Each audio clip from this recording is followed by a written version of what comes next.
now, then I've written the book to help explain how to do that. When you rewind all this, you find out that it starts with the discipleship process at the local church. It doesn't start with, how we want to effectively help the poor.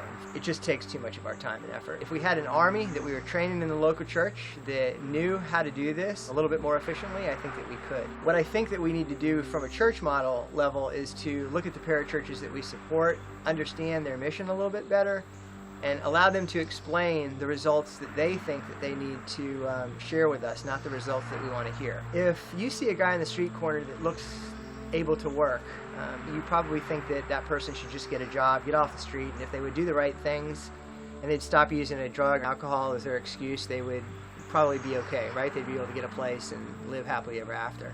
If a paraplegic was brought to me in a wheelchair right now, how many of you would think that that paraplegic should get out of their chair and start walking the way you and I do? We know as Christians that God can raise up those who are paraplegics, but it's typically not our first thought.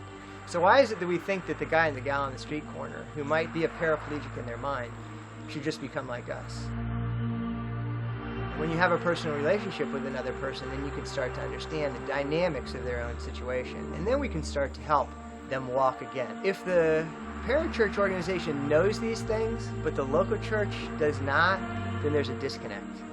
That causes the fragmentation because the local church is looking for results that are not realistic for the parachurch. And the parachurch gets offended, and then they start telling the local church whatever it is they want to hear to get their money, and it becomes about money, which further fragments the Christian army. The results for the parachurch may not be exactly what they're thinking they should be.